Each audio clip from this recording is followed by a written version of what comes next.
Hello, everyone. Wait, there you go. Hello, everyone. Happy noon. I'm Stephanie Boucher. I'm with the Statewide Election Committee. I'm also the Program Administrator for the State Demographic Center and a proud member of Local 701. Thank you all for joining us today for the Statewide Vice President Election Forum. Before getting to the candidates and questions, we'll first cover some housekeeping, a bit of the basics of the statewide vice president position, as well as the logistics and rules of the forum. This forum is being recorded and will be available soon on the MAPE website and the YouTube channel. Our next election forum will feature statewide presidential candidates, and that will happen this Thursday, June 4th at noon. MAPE elections open on Friday, June 5th, and voting closes on Monday, June 15th. For all races that have 3 or more candidates, MAPE will use preferential voting, also known as ranked choice voting, for both the vice president and president races. This means you'll get to rank the 3 candidates, with one being your first choice and so on. This style of voting ensures a candidate wins at least 50% of the vote. Voting will begin on June 5th. You will receive a ballot from Big Pulse, who we use as a secure third party to conduct our voting. You will vote for statewide, region, and local positions, all within the same ballot. The email will go to your state email. You will have until June 15th to vote. There's a form on the MAPE website to request your ballot be sent to your personal email. Results will be posted on the MAPE website on June 23rd.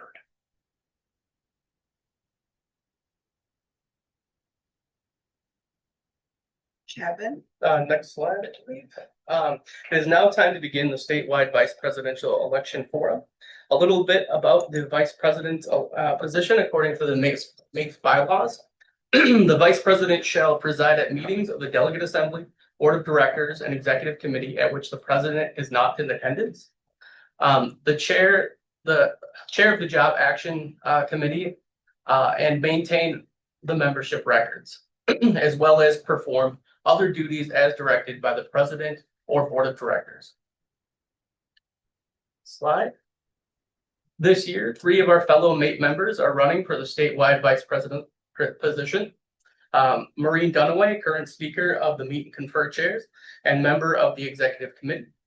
Ariel Johnson, local 1402 president and vice chair of the employee rights committee. And Jennifer Johnson, region 17 steward director and the region's negotiations representative. This is your opportunity to ask them questions.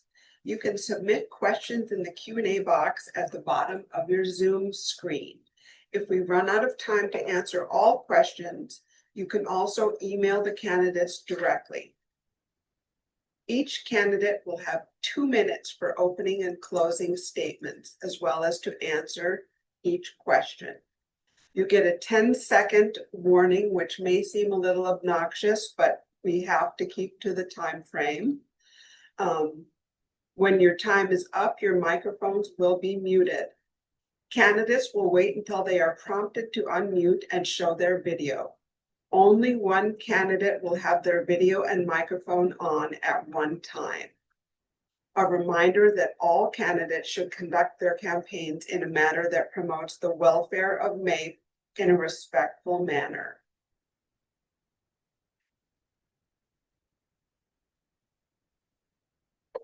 The statewide elections committee members are myself, Stephanie Boucher, Kathleen Cotter, Sten Wall, Brian Hung, and Kevin Schneider.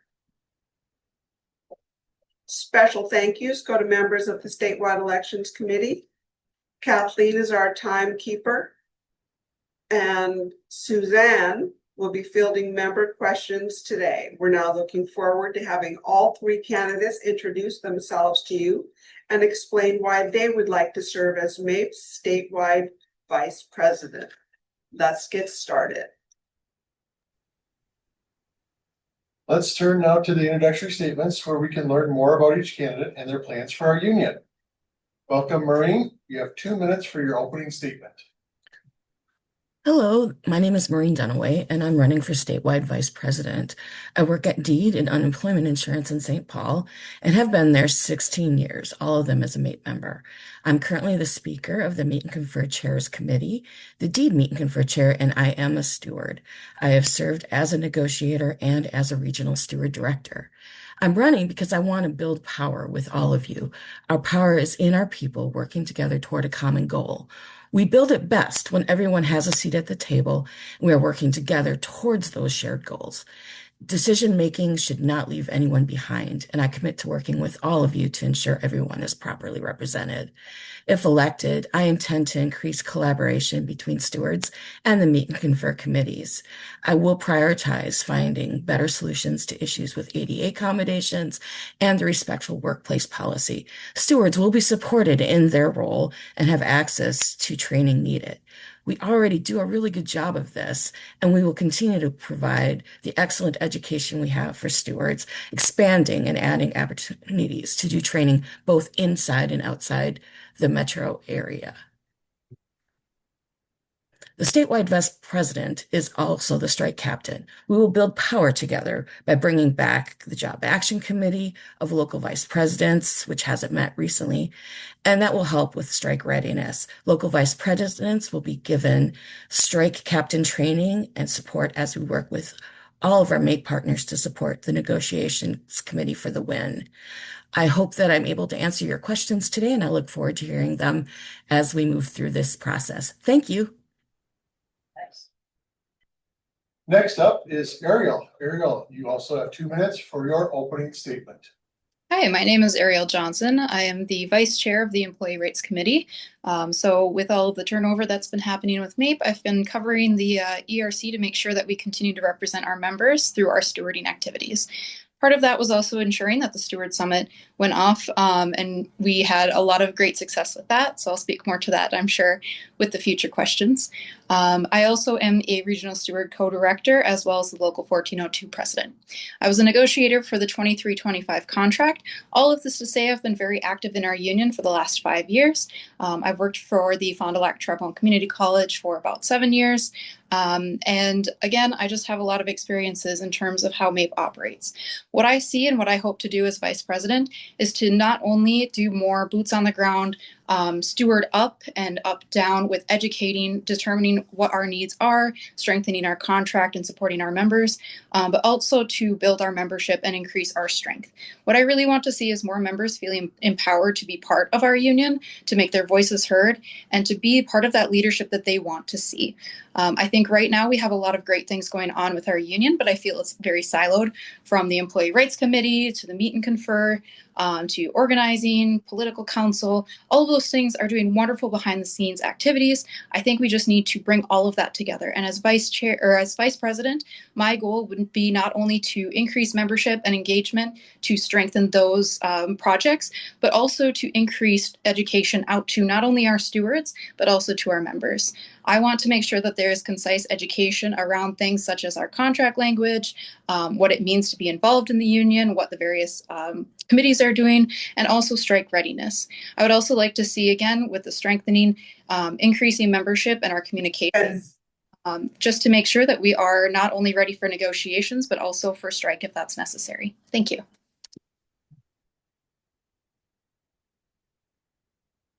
Jennifer, you now have 2 minutes for your opening statement. Thank you. Hi, everyone. I'm Jen Johnson, she, they. I have spent nearly 2 decades in a secure setting providing treatment to individuals civilly committed as for sexual offenses.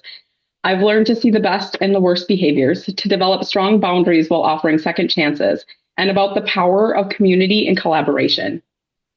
I became a steward after seeing the worst of what management can and will do to keep our members down. I've served as a steward director for the last 6 years, and I'm ending my term as a regional negotiator. My work across professional roles has developed skills of compassionate decision-making in high-stress situations, pausing to reset the fight-flight response, and then taking action. I've recognized a pattern of coping with management's exploitation by detaching, losing the connections we have with each other. And while this keeps us safe in our survival mindset, we forget that the jobs we do matter. It doesn't have to be like this. Along with prioritizing strike readiness, I want our stewards, leaders, and members to gain a comprehensive understanding of how our contract lives, breathes, and evolves. Empowered leaders asserting our rights in the workplace and at the bargaining table, and loudly celebrating our successes affirms our shared power. It's time to build bridges between the ERC, meet and confer teams, negotiations team, and organizing council through shared advocacy with clear responsibilities. Between the exec team and rank and file members through leadership shown in daily action. And between Greater Minnesota and the Metro through what brings us together. I will fight alongside our members for competitive wages, families that thrive, safe workplaces, a real work-life balance, and affordable healthcare.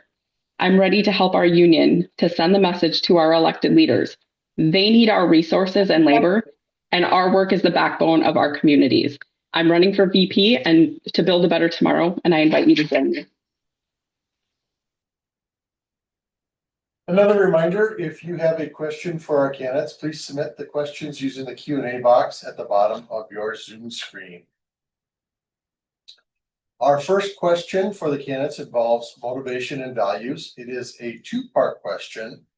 What specifically inspired you to run for this leadership position, and how will your personal values guide your decisions to promote member welfare? You have 2 minutes to respond. First up is Ariel Johnson. Ariel, the floor is yours. I think the passion for running for the vice president role comes from working with our stewards and seeing the day-to-day activities that stewards do to represent our members. In my opinion, I think that the stewards are the backbone of our union, given the fact that our union wouldn't be such without union representation, and that power comes from the stewards. I think that we're doing a wonderful job, and I want to continue to support our stewards to support our members, because ultimately that is the primary goal of a union, is to protect the workers. So again, my passion comes from that. It comes from having been a former educator and wanting to continue to help people and be part of something that's much bigger than myself. I think my values of integrity, truth, accountability, and empathy all tie into what it means to be a steward. A lot of times we kind of have to wear many hats as a steward. That includes having the time and empathy to hear a member when they're going through something that's potentially very tragic for them. It means having the wherewithal to stay calm in a situation so we can best support the member and use the contract to support that member. So all of this is really where my background as an educator and doing the work that I do with students really ties into my passion and that desire to want to continue to support our stewards through education, leadership development, and really just making sure that we get boots on the ground, stewards to members, and members feeling comfortable coming to stewards and meet and confer. All of this too, I also want to ensure that we start doing ADA coordinator training so we can have the expertise to push back on HR when they tell us that something is not a reasonable accommodation. The more training, certificates, and education that we have, the better we can fight for our members. So that's where my passion comes in, is wanting to help people and be part of something bigger than myself, while also maintaining integrity through our contract. Thank you.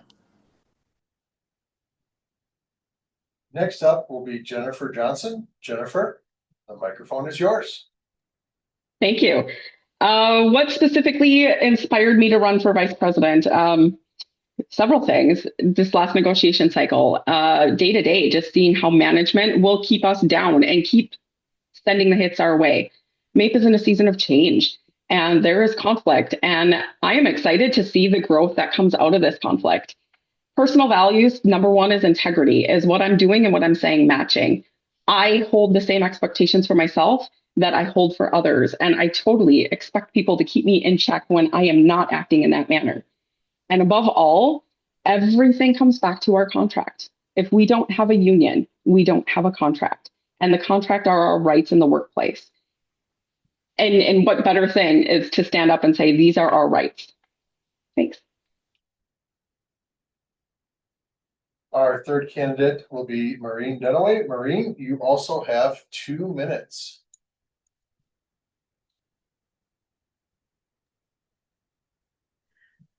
Thank you. So I'm running because it matters a lot to me how our contract gets enforced and how we work together as a union to make sure that we are strike ready for this next contract. I was on the last negotiations team with Jen, and we really were under attack when it came to our health care. We weren't offered much for wages, and I know that we're going to need to take the time to work together to build power throughout this contract cycle. And I think that the vice president is a really good role for that. They understand the contract, they know what needs to be protected, but they also, have that role as strike captain and, need to work with the vice presidents and work with, the organizing and political councils, everybody, the negotiations team, the board, probably, we'll have to tie in the LCATs. This is going to be an all hands on deck situation.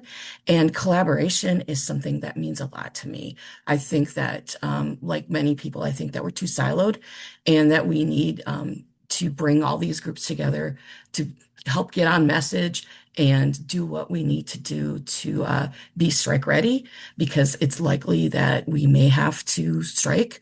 And if we're not ready, it's going to be a lot more painful than if we are. Thank you. Thanks, everyone. It's time to go into our second question. This one involves conflict resolution and bridging gaps. Our membership represents a wide variety of social and political beliefs. Can you describe a time when you've navigated a difficult disagreement and how you ensured all voices were heard while reaching resolution? You have 2 minutes for your answer. Jennifer, this time you're first. The microphone. Thank you. Yours. Conflict resolution is what I do every day. This is part of my day job. This is also part of being a steward. And sometimes, without my general approach is I'm listening to understand, not listening to respond. And then being able to hear what the other person is saying and look at what are the feelings driving what they're saying. What are the needs? What are the emotional needs behind that? And then working with them, saying, I hear you. And here's the good points. Here's the challenges when people are maybe not on point. So it really is hearing the other side and then working with them to find something that is mutually agreeable.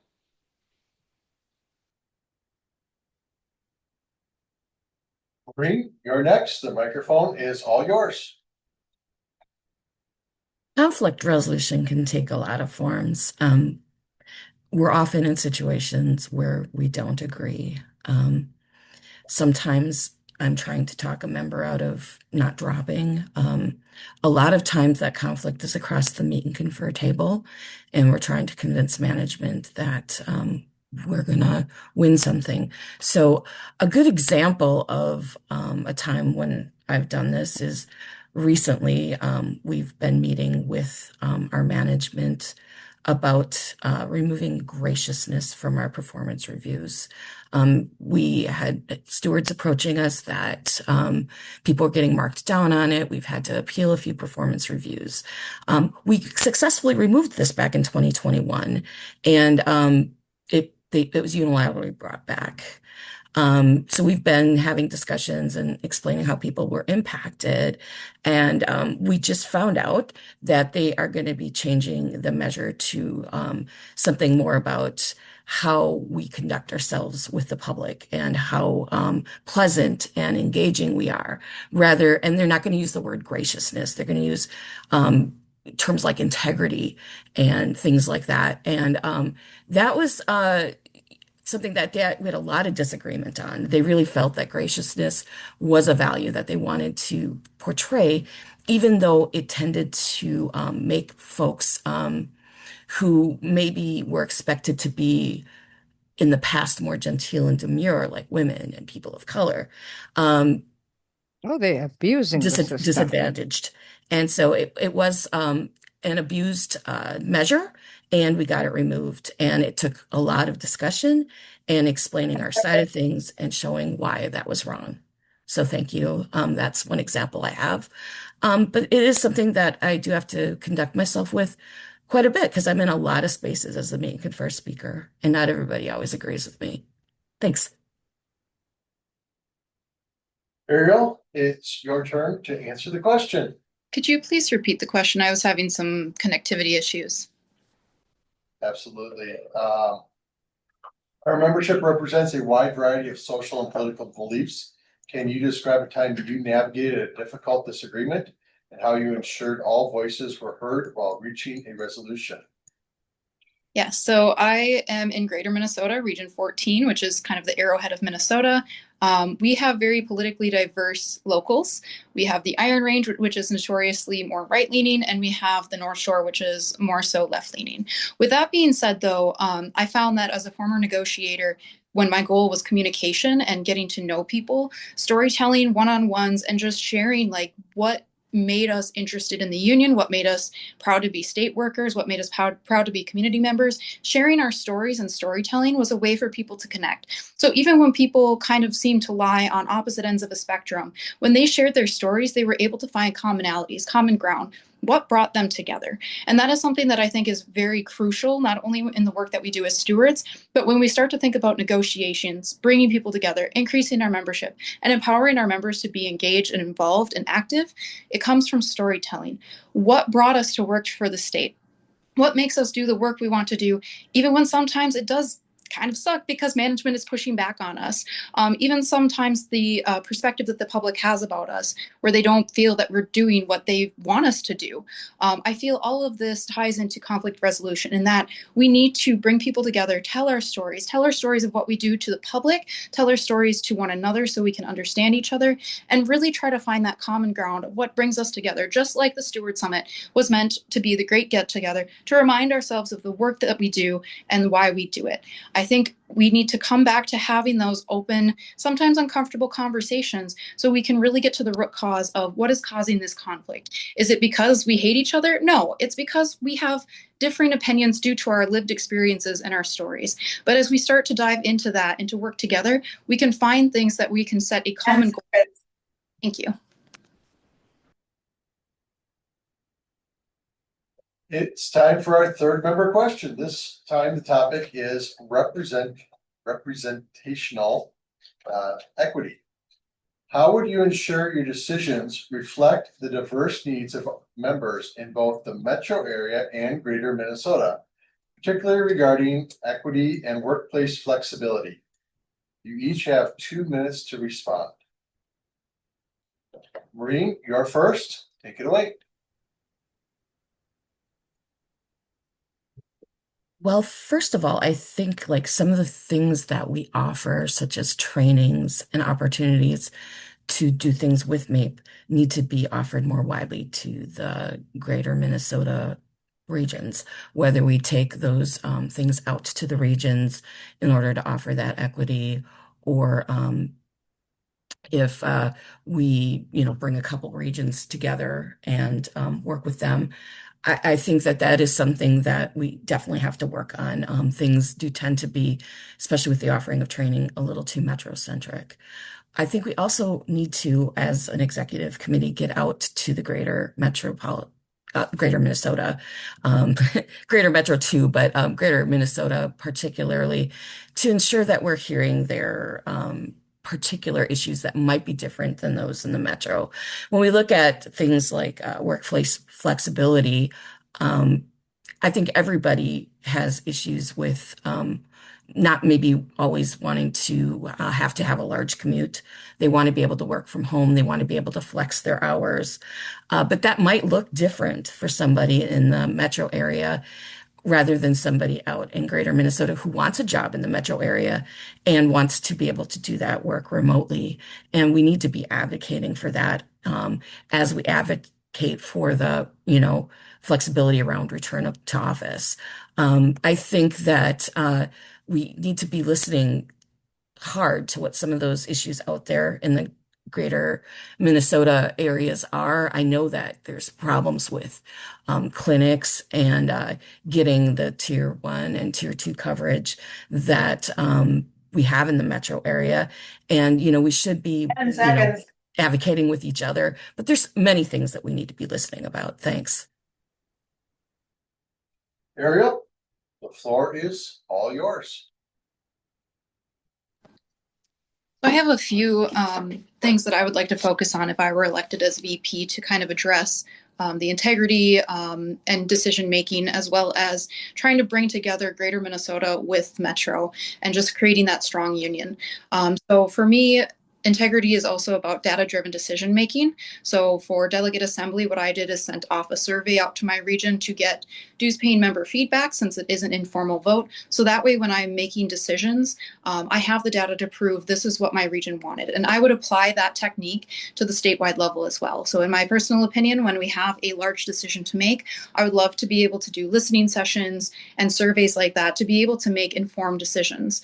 I would also support rotating trainings, meaning that we rotate through Minnesota. So not only having it at kind of central Minnesota in the metro area, but maybe rotating through northern and southern Minnesota for larger events such as the Steward Summit or Delegate Assembly. With that, though, with smaller training, such as organizing as a steward training, I would like to have co-regional training opportunities where, maybe you have 1 to 2 different regions in a particular location of Minnesota gather together to create a more centralized opportunity versus members having to drive to central. I think one of the easiest ways that we can also address information getting out to our stewards and members is by providing easily accessible training modules and education sessions through the MAPE website. I know that technology is an issue and that we're working on it, but I think the more that we can make easily accessible and ADA accommodation needs met, we will have more people engaged. Lastly, I think that executive leaders and statewide leaders need to do a better job of reaching out to our members versus members coming to the leaders. And what I mean by that is I think that the executive team and get out to members rather than expecting members to come to MAPE Central. Thank you. Jennifer, the microphone is yours. All right, thank you. Diversity is our strength, and we have to just be smart about how we are using our strengths and connecting over what brings us together rather than what splits us. So spotlighting the work we do so that we understand what our own members are doing and we can understand how they are helping to make our workplace better. And then understanding flexibility in the workplace, it means different things to different people. So for some, it would be to have a flex schedule. For others, it's having overtime protections. Respecting that and advocating for what is important to our people. And same thing, what's important in Greater Minnesota may not be important in the metro. We need to be able to help each other get the things that are important for each other so that we are helping ourselves get what's important for us. So very mindful, though, of how we may inadvertently cause harm if we are not thinking about the potential consequences of whatever we are advocating for. Inclusive messaging across the state, that balanced messaging. We are addressing issues that are important to the metro and to Greater Minnesota to show that we care about both sides.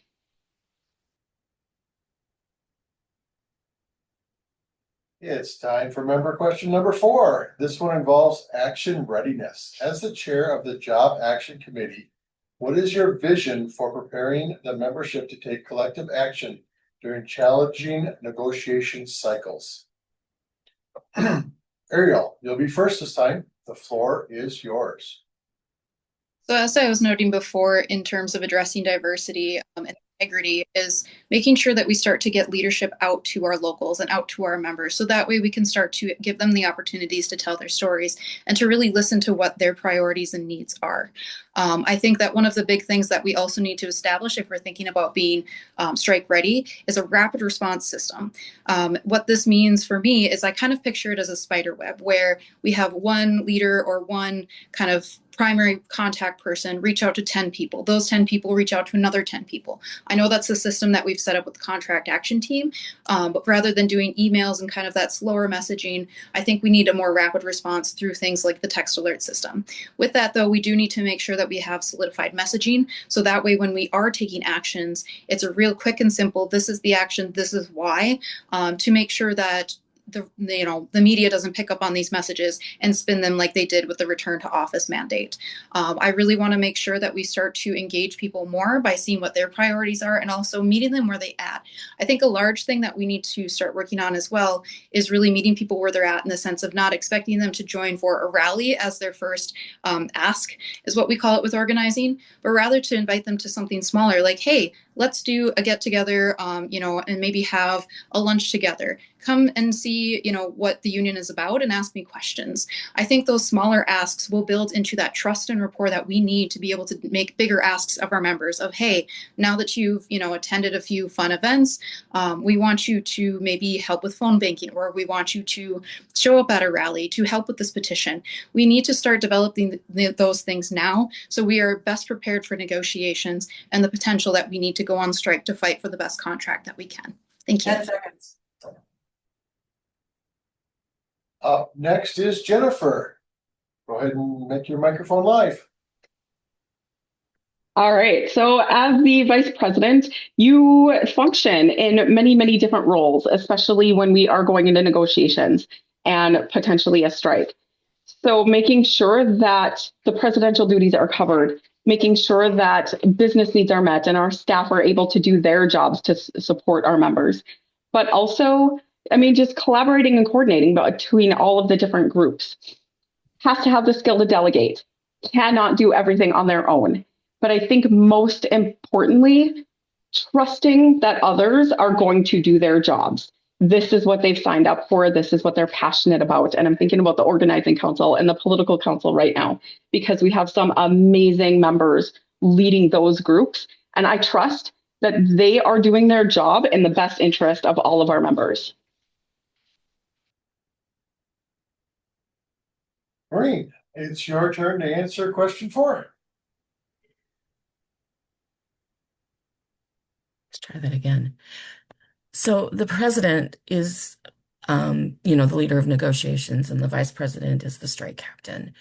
The strike captain leads the job action committee, and that is right now in our bylaws composed of vice presidents. So part of that role will be ensuring that they're ready for that role, should it be needed. But as has been pointed out, we don't start there. We have to be doing that organizing as we go along. We need to get people ready to, make sure as many people as possible take the survey, make sure as many people as possible, if we have a letter writing campaign, do that. Make sure they're coming to listening sessions, make sure we engage, the organizing that we're doing and are in step with the other groups already doing fantastic organizing, like the organizing council, the negotiations committee, making sure that we're, speaking to what they want us to be speaking to. And I think one of the other groups that we need to really make sure we're engaging with is mutual aid, so that, we're building those muscles. I know that we have some people doing fantastic work in the union already, and just making sure that they're plugged in and that can be grown, because there might be more members that are interested in joining us that way. But as my colleagues have said, meeting people where they're at is finding what they want to do and how they best think that they could help, because this is going to take all of us. Thank you.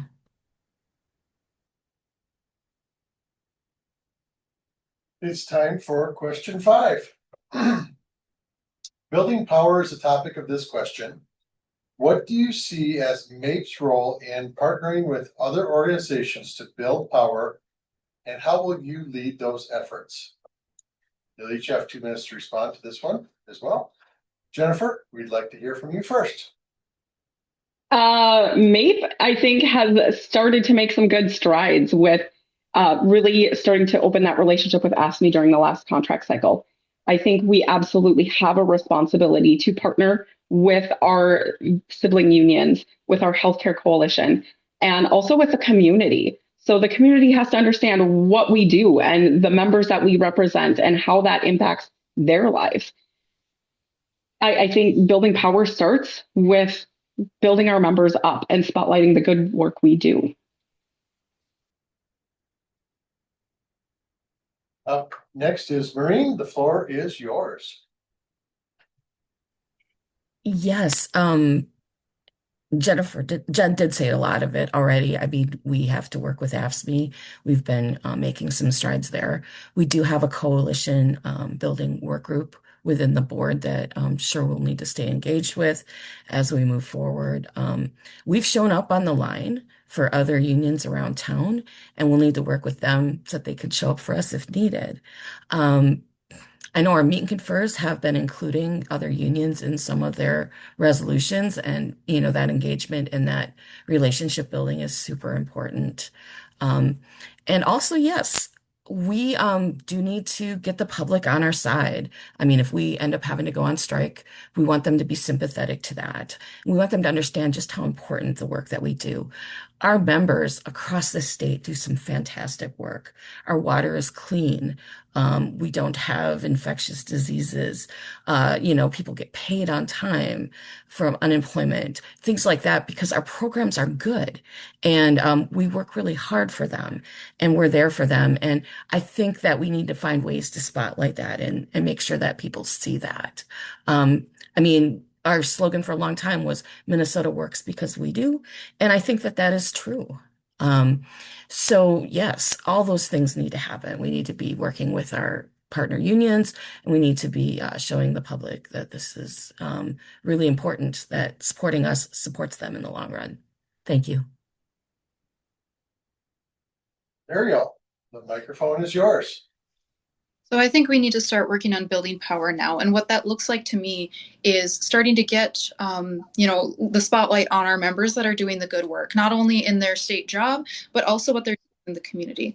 We have a lot of members that are engaged in everything from running for a legislative role to a local government role to volunteering at community organizations. And we really need to show that it's not an us versus them, state employee versus state citizen. We're really in this together. And the goal of MAPE kind of helping to lead the way on things such as the paid parental leave is not just about us, but to make a better future for the citizens of Minnesota as well. So building power, we need to start making those connections not only with the public, but our other union siblings as well, such as AFSCME. And the reason for that, again, is showing that this isn't just for us, this is for all of us.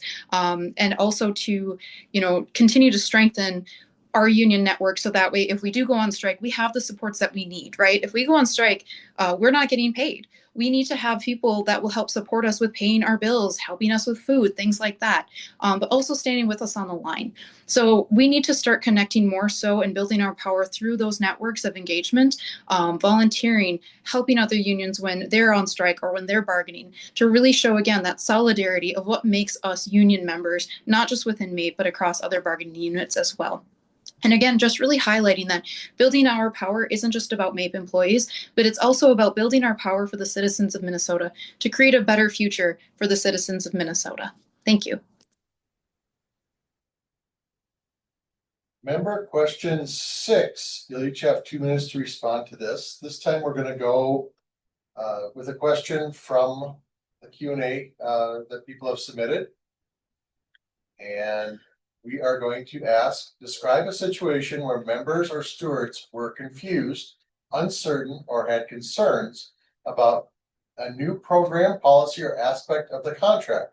How did you communicate the information, answer questions, and build confidence in the process? And we are going to go with Maureen. You are first up. Well, as most of you know, the state recently launched the Minnesota Paid Leave Program. We saw it coming when we were on negotiations, and I took a deep dive into the upcoming statute and the rules. They were in my agency, so I felt like some responsibility to really know what that program was going to entail. So we knew it was going to be confusing. We met with MMB several times to clarify what their policies were going to be. We created a Q&A that we put on the website, and I did a statewide presentation on paid leave, but I also made that available to locals. Anybody was welcome to have me come out there, talk to them about paid leave, and particularly steward groups if they were interested. I did talk to the ERC about that as well, along with our field director, Kristen Kirchhoff-Franklin. So that's just one example of how I would take things to membership to make sure that they were more clarified as needed. It was a huge change for folks. We're still navigating a lot of those changes. Folks are still reaching out. And I'm happy to meet with anyone who's having issues with that and anything else that they might need help with. So thank you. Ariel, it is your turn. So I kind of have three examples to highlight this. I will also start with the Minnesota paid leave, as that's been a very big one for the state, not just for MAPE employees. So as vice chair of the Employee Rights Committee, I made sure that we did partner to ensure that there was training available to the RSDs. The expectation was that those regional steward directors, RSDs, would then reach out to their stewards to get that information across to them, which then could translate over to getting information to members. On the backside of things, though, I also reached out to the local president's committee to see if there were local presidents that wanted to have me or another individual present. And I presented at a few meetings. I also did a lot of one-on-one, so I put my email in the chat during meetings. So if people had personal questions, they could reach out to me rather than having to do that in the meeting. Another thing that we've done in our region is having a steward research a topic to be preventative. So as we're seeing repeating questions about contract things, policies, you name it, we have a steward research it, dig in, and then provide a little training during our regional meeting. And that does a couple of things. One, it creates trust that this steward knows what they're doing. The members will reach out to them, but also that our stewards are trained to be able to support our members. I want to continue that, so that way, again, we create that trust dynamic from members and stewards. Lastly, there's a resolution at last delegate assembly to address supporting our immigrant workers and their rights. That has resulted in the Employee Rights Committee developing internal training modules to be able to support immigrant workers and their rights, as well as the rights of our employees in general, by letting them know about important contract things, policy things, and also just their general rights around the Fourth Amendment. So all of this will be coming out shortly. We're hoping to get this out in July. But again, this is just highlighting that we need to continue to develop training modules, getting the information out, and working to ensure that members' issues are brought from the bottom up so we can address them as quickly as possible to get information out that is clear, concise, and easy for people to understand. Thank you. Jennifer, the floor is yours. So the question is about when members or stewards are confused, they have concerns, and helping to answer their questions and build their confidence. I've got layoffs going in part of my region, and my stewards are handling this. And they come to me when they have questions or when they don't think they can adequately represent somebody. If I find that I have questions, I am conferring with other stewards and my business agents, because my answer is not the only one. And chances are somebody else has a piece of information that I need. I've had quite a few people come to me lately about targeting in the workplace and feeling discriminated against. So being able to sit down with them and hear their story and then walk them through what their options are, what contract language we might have that we can enforce. Do we want a grievance? Do we want to do a one-on-one? How do we want to address that? And if it's not in our contract language, what policies are available for us to look through and see if there's enforcement? Or what other options, such as complaints with the Department of Human Rights, or just filing something somewhere to help them be heard, but also empowering them to do this on their own, coaching them when they go into a meeting with their supervisor about how they need to conduct themselves, coaching them on here's how you set up a timeline of events that have happened to you. So sometimes it is just sitting, and it really comes down to listening and coaching and giving them the confidence, but then also following up. How did that go? Following up with management when we need an answer. And that's the credibility. That's what builds the relationship with our members. Thank you.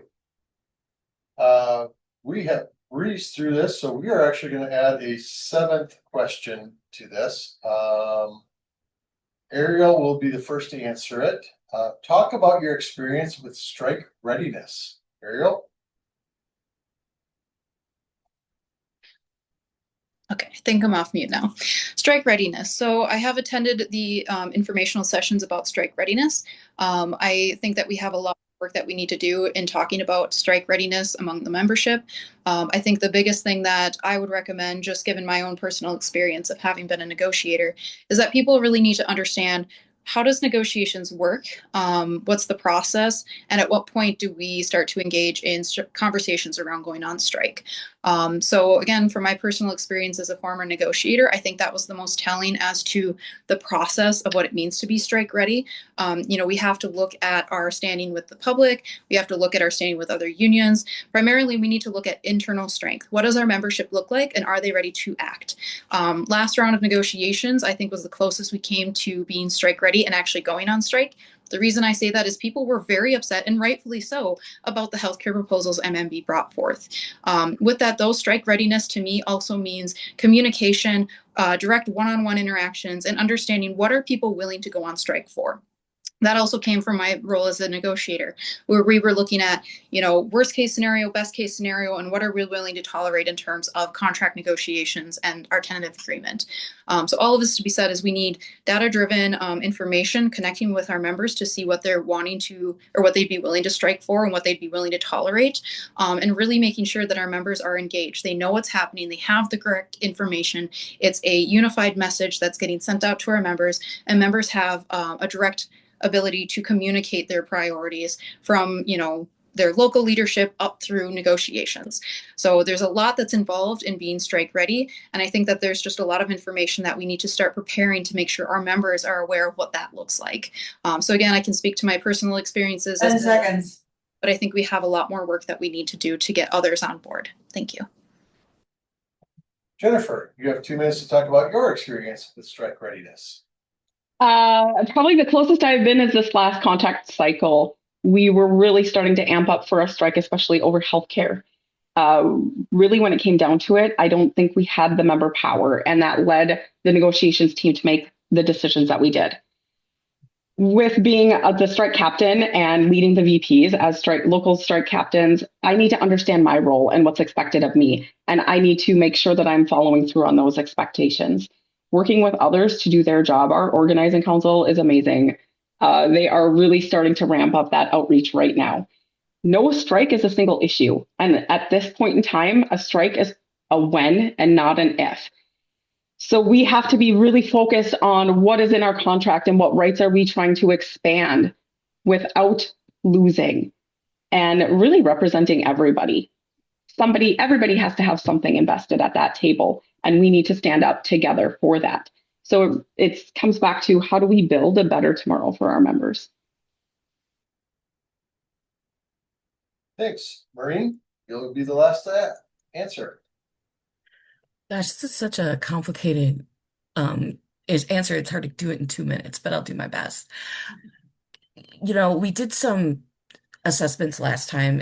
Vice President Hatzleth and we went out to Greater Minnesota to talk to folks, because I think really a lot of this is going to be assessing our members and finding out what issues are there, issues that are worth striking over. But I also think we have to work on building membership. Our membership is lower than it's been in a long time, maybe ever, right now, and we need to build that back up in order to be strike ready. I think that politically, the political council has been doing some fantastic work, got a bunch of us down to convention.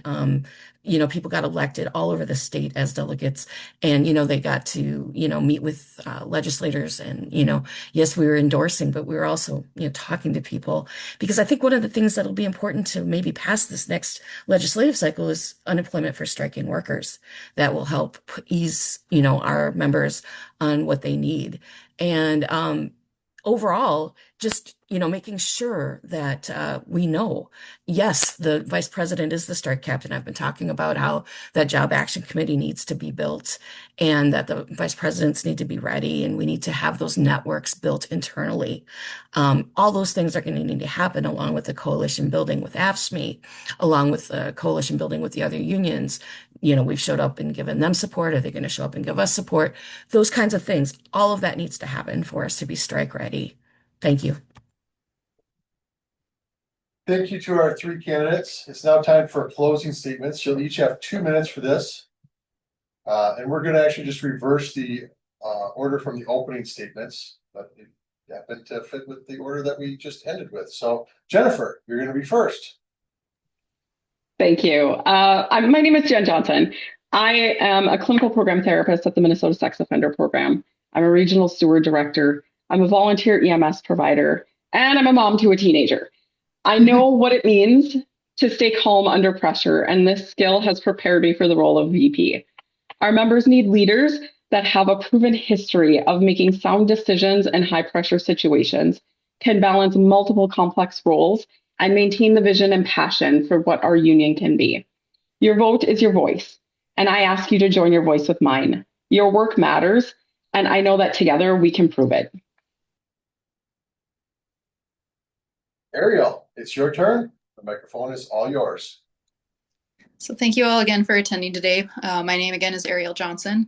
I work at the Fond du Lac Tribal Community College. I've been involved in the union for quite a while now.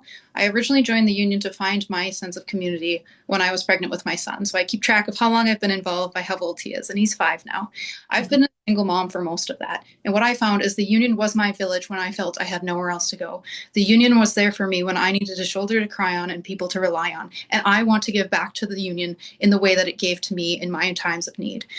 The next round of negotiations is not going to be easy, and we need to come together and bring together our common values, what makes us MAPE, what makes us state employees, and to really prioritize our goals to make sure that we work together and we are not unintentionally dividing ourselves. I want us all to be able to tell our stories so that way we can be a unified front as we fight during negotiations for the best contract that not only we are getting for ourselves, but for our families and for our communities, so we can continue the great work that we do for the state of Minnesota. Thank you. Maureen, you have the last word.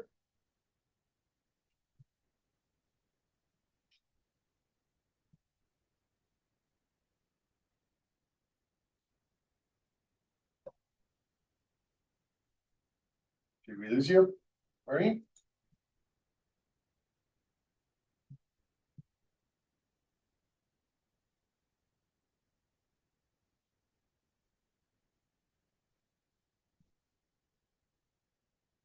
Maureen, are you available?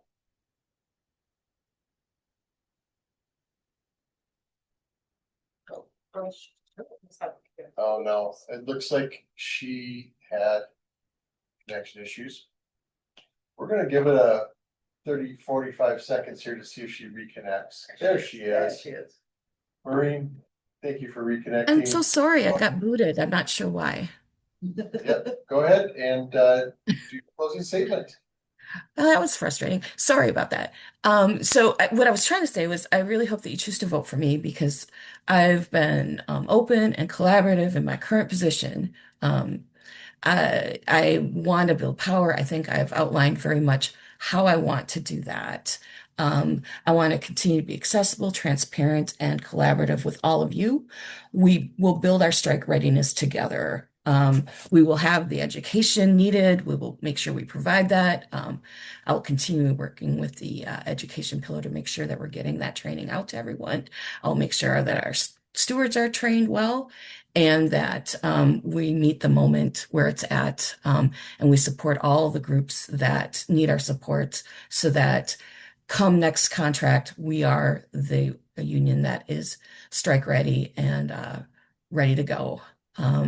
So if you have any questions about how I want to do that, please reach out to me at marine.a.dunaway@gmail.com. Or you can visit my website at marineformape.org. Thank you, and you have a good day.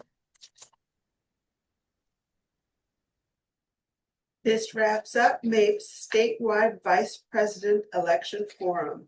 A big thank you to Maureen, Ariel, and Jennifer for participating today.